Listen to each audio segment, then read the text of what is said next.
Hello दोस्तों, कैसे हो आप सभी। उम्मीद करूंगी कि आप अच्छे होंगे और स्वस्थ होंगे। आज के इस वीडियो में हम पढ़ने वाले हैं पाप किसको लगा।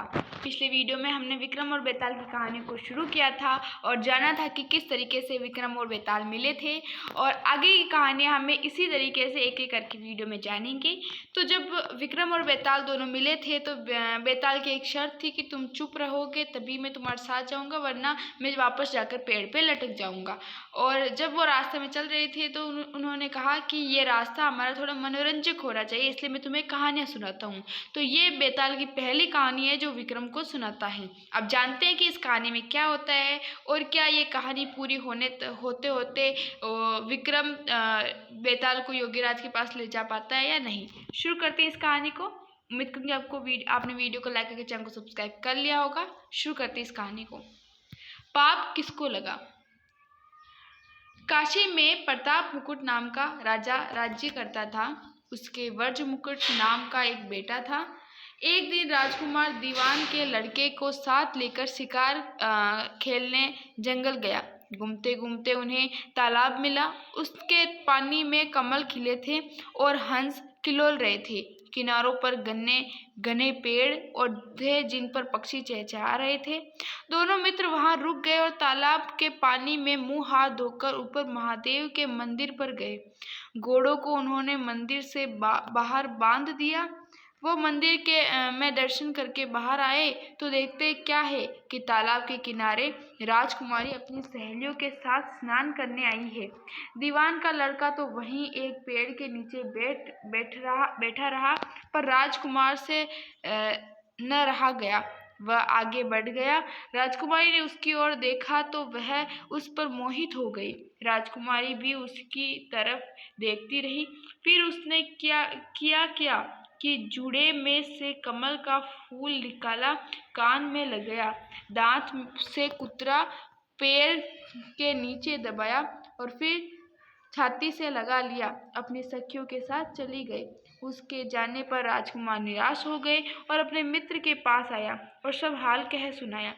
मैं इस राजकुमारी के बिना नहीं रह सकता, पर मुझे न तो उसका नाम मालूम है न ठिकाना। वह कैसे मिलेगी। दीवान के लड़के ने कहा, राजकुमार आप इतना घबराए नहीं, वह सब कुछ बता गई है। राजकुमार ने पूछा, क्या। वह बोला, उसने कमल का फूल सिर से उतारा, कानों में लगाया तो उसने बताया कि मैं कर्नाटक की रहने वाली हूँ। दांत से कुतरा तो उसका मतलब ये है कि मैं दंत बाट राजा की बेटी हूँ। पाँव से दबाया का अर्थ है मेरा नाम पद्मावती है। और छाती से लगाकर उसने बताया कि तुम मेरे दिल में बस गए हो। इतना सुनना था कि राजकुमार खुशी से फूल उठा, बोला, अब मुझे कर्नाटक देश में ले चलो। दोनों मित्र वहां से चल दिए। घूमते फिरते शेर करते दोनों कई दिन बाद वहां पहुंचे। राजा के महल के पास गए तो एक बुढ़िया अपने द्वार पर बैठी चरखा काटती मिली। उसके पास जाकर दोनों घोड़े से उतरे और बोले, माई हम सौदागर हैं, हमारा सामान पीछे आ रहा है, हमें रहने को थोड़ी जगह दे दो। उनकी शकल सूरत देखकर और बात सुनकर बुढ़िया के मन में ममता उमड़ पड़ी। वो बोली, बेटा तुम्हारा घर है, जब तक जी में आए रहो। दोनों वहीं ठहर गए। दीवान के बेटे ने उनसे पूछा, माई तुम क्या करती हो, तुम्हारे घर में कौन कौन है, तुम्हारी गुजर कैसी होती है, तुम्हारा गुजारा कैसे होता है। बुढ़िया माई ने जवाब दिया, बेटा मेरा एक बेटा है जो राजा के चाकरी में है। मैं राजा की बेटी पद्मावती की दाई थी। बूढ़ी हो जाने पर अब घर में रहती हूँ। राजा खाने पीने को दे देता है। दिन में एक बार राजकुमारी को देखने महल में जाती हूँ। राजकुमार ने बुढ़िया को कुछ धन दिया और कहा, माई कल तुम वहां जाओ तो राजकुमार से कह देना कि जेठ सुदी पंचमी को तुम्हें तालाब पर जो राजकुमार मिला था वह आ गया है। अगले दिन जब बुढ़िया महल गई तो उसने राजकुमार का संदेशा उसे दे दिया। सुनते ही राजकुमारी ने गुस्सा होकर हाथों में चंदन लगाकर उसके गाल पर तमाचा मारा और कहा, मेरे घर से निकल जा। बुढ़िया ने घर आकर सब हाल कह सुना राजकुमार को कह सुनाया। राजकुमार हक्का बक्का रह गया। तब उसके मित्र ने कहा, राजकुमार आप घबराए नहीं, उसकी बातों को समझे। उसने देसों उंगलियां सफेद चंदन से मारी। इसका मतलब यह है कि अभी 10 रोज चांदनी के हैं। उनके बीतने पर मैं अंधेरी रात में मिलूंगी। 10 दिन के बाद बुढ़िया ने फिर राजकुमारी को खबर दी, तो इस बार उसने केसर के रंग में 3 अंगुलें डुबोकर उसके मुंह पर मारी और कहा, भाग यहाँ से। बुढ़िया ने आकर सारी बात कह सुनाई। राजकुमार शोक से व्याकुल हो गया। दीवान के लड़के ने समझाया, इसमें हैरान होने की क्या बात है। उसने कहा कि मुझे मासिक धर्म हो रहा है, 3 दिन और ठहरो। 3 दिन बीतने पर बुढ़िया फिर वहां पहुंची।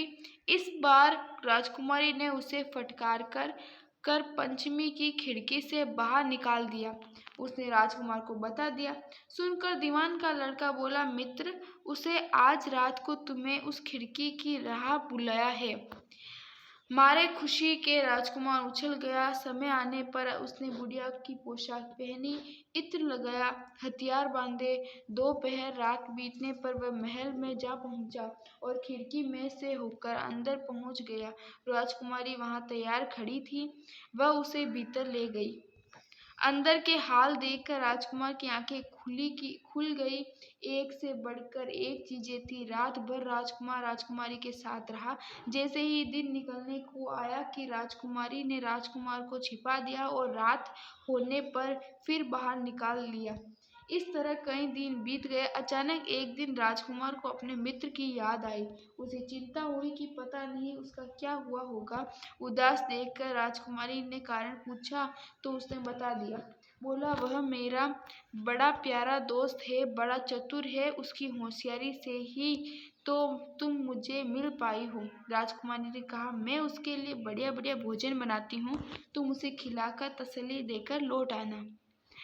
इतना खाना साथ में लेकर राजकुमार अपने मित्र के पास पहुंचा। वे महीने भर से नहीं मिले थे। राजकुमार ने मिलने पर सारा हाल सुना। कहा कि राजकुमारी ने को मैंने तुम्हारी चतुराई की सारी बात बता दी है, तभी तो उसने यह भोजन बनाकर भेजा है। दीवान का लड़का सोच में पड़ गया। उसने कहा, यह तुमने अच्छा नहीं किया। राजकुमारी समझ गई कि जब तक मैं हूँ वह तुम्हें अपने बस में नहीं कर सकती, इसीलिए उसने इस खाने में जहर मिलाकर भेजा है। यह कहकर दीवान के लड़के ने थाली में से एक लड्डू उठाकर कुत्ते के आगे डाल दिया। खाते ही कुत्ता मर गया। राजकुमार को बड़ा बुरा लगा। उसने कहा, ऐसी स्त्री से भगवान बचाए, मैं अब उसके पास नहीं जाऊंगा। दीवान का बेटा बोला, नहीं, अब ऐसा उपाय करना चाहिए जिससे हम उससे घर ले चले। आज रात को तुम वहां आओ। जब राजकुमारी सो जाए तो उसकी बाईं खाक पर त्रिशूल का निशान बनाकर उसके गहने लेकर चले आना। राजकुमार ने ऐसा ही किया। उसके आने पर दीवान का बेटा उसके साथ ले योगी का भेष बना मरघट में जा बैठा और राजकुमार से कहा, तुम ये गहने लेकर बाजार में बेच आओ। कोई पकड़े तो कह देना कि मेरे गुरु के पास चलो और उसे यहाँ ले आना। राजकुमार गहने लेकर शहर गया और उसके पास एक सोनार को दिखाया। देखते ही सोनार ने उसे पहचान लिया और कोतवाल के पास ले गया। कोतवाल ने पूछा तो उसने कह दिया कि मेरे गुरु ने मुझे दिए हैं। गुरु को भी पकड़वा लिया गया।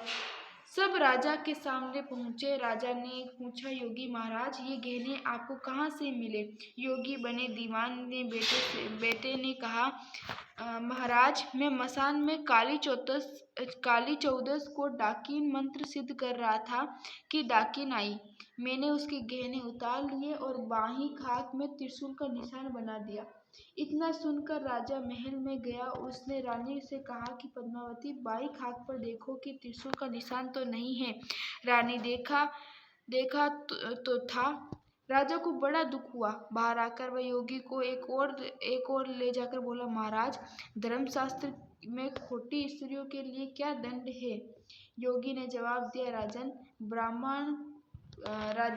ब्राह्मण, गऊ, स्त्री, लड़का और अपने आश्रम में रहने वाली कोई खोटा काम हो जाए तो उसे देश निकाला दे देना चाहिए। यह सुनकर राजा ने पद्मावती को डोली में बिठाकर जंगल में छुड़वा दिया। राजकुमार और दीवान का बेटा तो ताक में ही बैठे थे।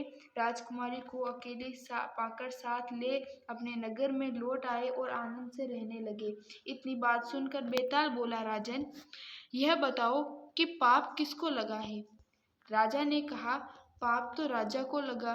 दीवान के बेटे ने अपने स्वामी का काम किया। कोतवाल ने राजा को कहना माना और राजकुमार ने अपना मनोरथ सिद्ध किया। राजा ने पाप किया जो बिना विचारे उसे देश निकाल दे दिया। राजा का इतना कहते ही बेताल फिर उसी पेड़ पर जा लटका।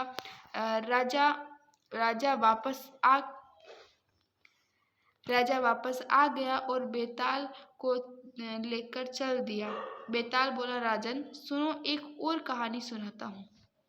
तो दोस्तों ये थी एक कहानी जो था कि पाप किसको लगा। इसमें हमने जाना था कि किस प्रकार बेताल ने विक्रम को एक कहानी सुनाई और सुनाते सुनाते उसने अंत में राजा से एक प्रश्न पूछा और राजा ने बोल दिया। इसी कारण बेताल वापस पेड़ पे जाके लटक गया और फिर जाके विक्रम को वापस उसे पेड़ से उतार कर लेकर आना पड़ा। उम्मीद करूंगी कि आपको ये कहानी अच्छी लगी होगी। अब जब बेताल विक्रम को एक और नई कहानी सुनाता है तो वो उस कहानी में क्या कहता है, कैसे कहता है, अगली कहानी क्या होती है, वो देखने के लिए आपको वीडियो को लाइक, शेयर एंड सब्सक्राइब करना होगा। हम मिलेंगे आपको अगले वीडियो में, तब तक के लिए धन्यवाद। Thanks for watching. मिलता है आपसे अगले वीडियो में, तब तक के लिए धन्यवाद।